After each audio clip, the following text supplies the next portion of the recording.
For a time, at least. She hadn't wanted to take Jimmy away from his friends and support system, not after just losing their mother. But Kappy wondered if Edie was as unhappy with the English as she had been with the Amish. Not that Edie would ever admit such a thing. "No," Edie finally said. "Taking care of the puppies is not a challenge for him. This way he's learning all about bait and fishing poles and a whole bunch of other sportsman things like that." Kappy nodded. "I see. This is about a father figure." Edie sent her a shocked look. "Of course not." Then why would Mose, who had a 15-year-old son who helped him, need the help of a 20-something special needs man? Unless he was doing this as a favor to Edie. "So, how did you get Mose to talk to you?" Edie sniffed. "He didn't actually talk to me." She gave another of those shirt-slipping shrugs. "Jimmy went in and talked to him." "Alone?" "I was with him, of course."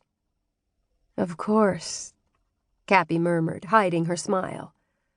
All that meant was Edie had been behind Jimmy, feeding him lines while Mose pretended she wasn't there. Oh, the joys of being shunned. And Edie was shunned. She had joined the church, then left the Amish. Now she was back and unwilling to rejoin the church.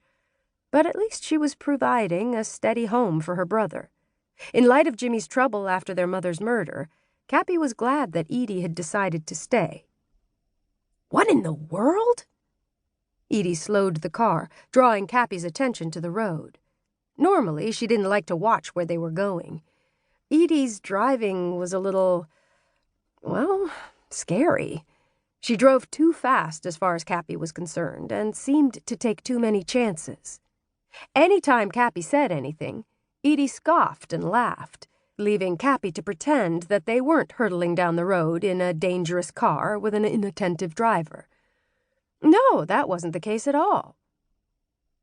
A line of cars stretched in front of them as far as Kappy could see. They all had their backlights on. Brake lights, she thought they were called, indicating that they had all stopped for something. Hardly any traffic came from the other direction, and Kappy wondered if the two were connected. Were their cars backed up on the other side of the road, just farther down and out of sight? "What's happened?" Kappy asked. Edie stuck her head out the window and craned around to better see. "I don't know.